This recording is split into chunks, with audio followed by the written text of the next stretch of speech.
네, 이번에는 전문가 연결해서 북한의 대남 풍선 살포와 김정은 위원장의 발언 내용 구체적으로 좀 짚어보도록 하겠습니다. 김열수 한국군사문제연구원 안보전략실장 연결돼 있습니다. 안녕하십니까? 네, 안녕하세요. 네, 북한이 지금 난데없이 대대적으로 대남 풍선을 살포했고 지금 150여 개 정도로 지금 늘어났는데요. 어떤 의도라고 볼 수 있을까요?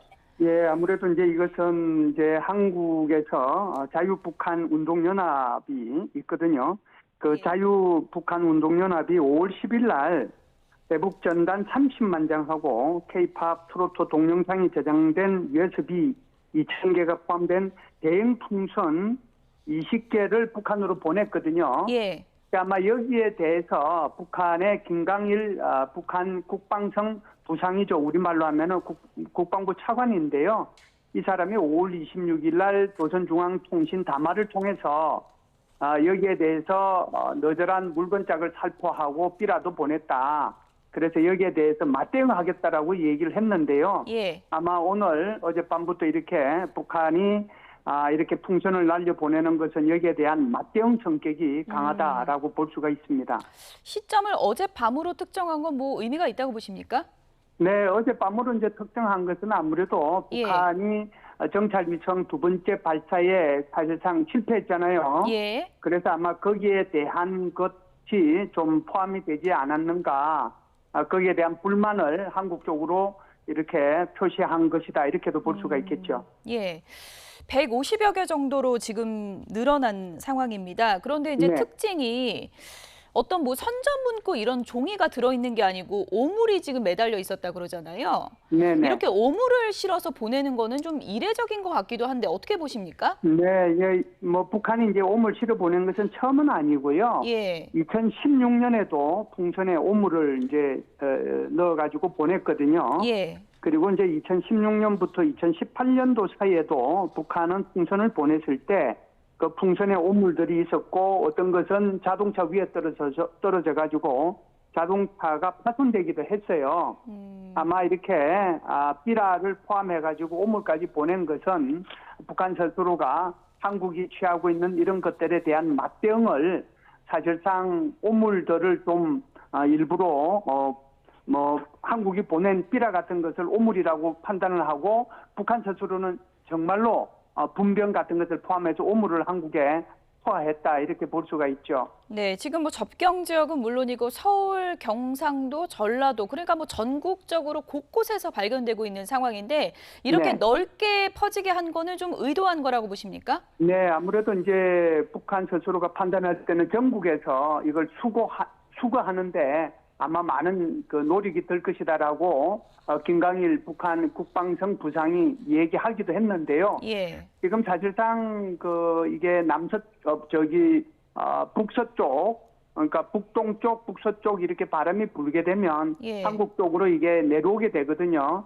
그런데 이게 이제 어디에 터뜨리냐 하는 것은 여기에 이제 타이머를 부착하는 것에 따라서 달라집니다. 그렇군요. 그래서 경기나 강원도에는 이게 풍선을 날려보내서 짧은 시간을 줘가지고 풍선이 터지도록 하고요.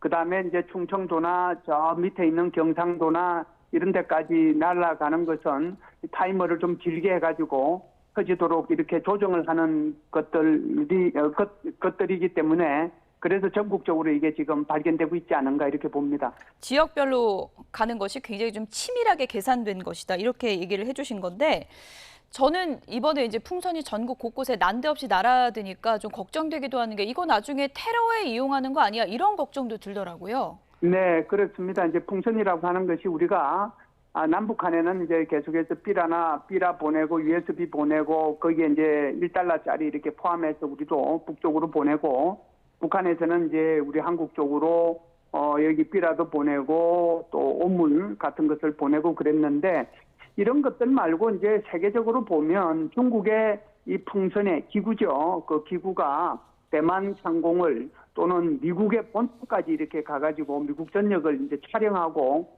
또 이제 미국이 이것을 격추하고 하는 것들을 이제 우리가 뉴스를 통해서 봤지 않습니까? 예. 그래서 그런 것들을 보면 사실상 이 풍선 속에 오물이 이제 들어가 있다라고 하는 것은 여기 얼마든지 폭탄 같은 것을 넣어서 이것을 터뜨리게 할 수도 있는 거거든요. 예. 그런 차원에서 보면은 이걸 가지고 테러로 사용할 수 있는 가능성은 항상 있다 이렇게 볼 수가 있죠. 사실 뭐 한밤중에 재난 문자가 울려가지고 많은 시민들이 너무 깜짝 놀랐다 이런 반응을 보이기도 하는데 앞으로도 비슷한 일이 생긴다면 뭐 시간에 상관없이 재난 문자는 좀 필요하다고 보십니까? 그럼요. 이걸 이제 왜 그러냐 하면 여기에 지금 내려온 것이 삐라하고 오물만 내려온 것이 아니고 사실상 이제 다음에 보낼 때는 다른 것들이 이제 올 수도 있는 거거든요. 예. 그래서 이런 데 대한 경각심도 가지고 또 주의해야 될 필요도 있잖아요. 그리고 이제 이것이 떨어지긴 했는데 이것이 무엇인지 우리 시민들이 궁금해해서 그걸 열어볼 수도 있고 그런 과정 속에서 여기에 테러로 사용되는 물체가 그 속에 포함될 수도 있기 때문에 그래서 이런 경보를 하고 또 이런 경보를 받은 우리 시민들은 이것을 이제 적극적으로 군이나 경찰에 연락을 해서 수거해 갈 수 있도록 그런 노력들이 필요하기 때문에 예. 향후에도 이런 경보 절차는 필요하다라고 봅니다. 네, 섣불리 접근하지 말고 신고하셔야 된다는 것도 꼭 알아두시면 좋을 것 같고요. 네네. 우리 군에서 이거 국제법 위반이다, 명백한 국제법 위반이다라고 했는데 이게 국제법을 위반한 거면 우리가 좀 대응 차원에서 어떤 행동이 좀 필요하다고 보시나요? 글쎄요, 이제 이게 국제법이 사실상 이제 국토라고 하는 것이 경제선이라고 하는 것이 영토만 있는 것이 아니고 영해도 있고 영공도 있거든요. 그렇죠. 그래서 이제 영공이라고 하는 것이 우리나라의 그러니까 영토 상공을 영공이라고 얘기하지 않습니까? 예. 그런데 그 영공에 여기에 이제 군사적으로 사용될 수 있는 것을 실어서 보내면 이것은 이제 국제법 위반되는 거죠. 그래서 그 중국이 미국으로 날려보낸 그 이제 풍선 거기에도 그 촬영 기구들이 있었기 때문에 이것을 이제 결국은 미사일을 발사해가지고 이것을 터뜨리지 않았습니까? 예. 그런 것처럼 이것은 이제 국제법이 위반될 소지가 있죠. 그런데 이제 우리가 취할 수 있는 것도 우리가 그러면은 북한으로 오물을 보내고 이렇게 해서는 안 되는 거잖아요. 예. 제가 볼 때는 북한이 보낸 오물은 북한이 오물 국가다. 오물로 뒤덮여 있는 국가다라고 하는 것을 자기 스스로 증명해 보였다라고 하는 것이고요.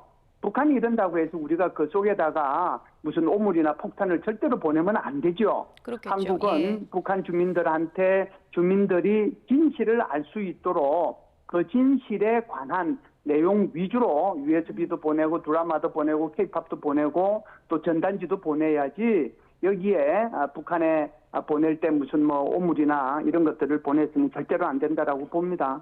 예. 지금 뭐 150여 개 현재까지 그런데 더 늘어날 수도 있는 거고요. 이 성분이나 이런 것은 정밀 분석이 추후에 좀 필요해 보입니다. 김정은 위원장이 위성 발사 실패 후에 이제 연설을 하는데 이거 정당한 건데 한국 군 대응 훈련이 굉장히 잘못된 것이다. 뭐 용서할 수 없다. 이런 민감한 반응을 보였더라고요. 네. 왜 어떻게 그러냐면 보십니까? 예. 네, 사실상 한일중 정상회담을 하고 한중 정상회담을 하는데 북한이 사실상 한일중 정상회담을 하는 당일날 새벽에 이게 정찰위성 발사를 예고를 했거든요. 이건 사실상 있을 수 없는 일이죠. 그런데 한중 정상회담도 하고 한일중 정상회담도 하는데 이런 정찰위성 예고도 하고 그리고 또 단거리 탄도미사일도 섞어 소개한다고 이렇게까지도 이제 예상을 하고 있었는데 예. 이런 일이 있음에도 불구하고 한국이 주권 국가로서 가만히 있는다라고 하면 이건 주권 국가가 아니잖아요. 그래서 주권 국가로서의 한국의 의지를 보여줄 필요가 있었는데 그 한국의 의지를 보여주기 위해서 우리 한국군은 사실상 그 공격 편대군 소위 말하는 F-35와 F-16을 동원해가지고 한 20대가 NFL, 그러니까 No Fly Line이라고 하는 곳까지 갔다가 왔거든요. 이 말의 의미는 F-35는 스텔스기이기 때문에 아무런 제재 없이 북한의 어떤 목표를 타격할 수 있다는 거고요. F-16에는 타우루스라고 하는 미사일을 탑재할 수 있어요. 예. 이거는 순항 미사일인데 굉장히 정밀도가 높습니다. 사거리가 한 500km 정도 되기 때문에 뭐 어떻게 보면은 대전에서 발사를 해도 주석궁을 때릴 수 있는 그런 능력을 가지고 있는 거거든요. 그래서 한국이 이렇게 공격 편대군을 구성을 해서 NFL까지 비행을 한 이유는 절대로 그러지 말아라라고 하는 것과 동시에 한국이 이런 의지와 능력이 있다라고 하는 것을 보여준 것이죠. 여기에 대한 반발이라고 봅니다. 네. 실장님 끝으로요. 이번에 발사할 때 엔진을 바꿔서 러시아 기술을 좀 받아왔다고 하는데요. 김정은 위원장도 스스로 1단계 엔진 결함을 인정하기도 했습니다. 이번에 엔진 결함 때문에 재발사 시기가 좀 많이 늦춰질 거다 이런 전망도 나오고 있던데요. 어떻게 보십니까? 간략하게 좀 전망을 해주시죠. 네네. 아무래도 이제 전체적으로 좀 늦어질 것 같다는 생각이 들고요. 지난번 작년 11월 달에 발사해서 성공한 것은 백두산 엔진을 썼거든요. 그래서 백두산 엔진은 조금 이제 좀 복잡한 얘기긴 한데, 백두산 엔진은 계속해서 이제 시험 발사에 성공했던 거기 때문에 특별히 문제가 없는데, 예. 이번에 신형 발사체 엔진은 액체 산소와 케로신이라고 하는 석유를 혼합해가지고 발사하는 거였거든요. 예. 이것은 이제 미국과 러시아, 한국의 나로에서 사용한 건데, 여기에 지금 일단 추진체에 지금 문제가 발생한 거죠. 그래서 이렇게 실패를 했기 때문에 과거의 경력을 볼 때 5월달 실패해서 작년에 5월달 실패해서 8월달에 발사하고 8월달에 실패해가지고 다시 11월달에 발사했는데 이 주기가 한 3개월 정도 걸렸거든요. 예. 그래서 제가 볼 때는 아마 원인을 분석하고 그 원인 실패의 그 원인을 해결하는데 아마 한 3, 4개월 넘게 걸리지 않겠는가 이렇게 봅니다. 몇 달 걸리겠군요. 북한 관련 소식 정리해봤습니다. 김열수 군사문제연구원 안보전략실장이었습니다. 전화 연결 감사합니다. 감사합니다.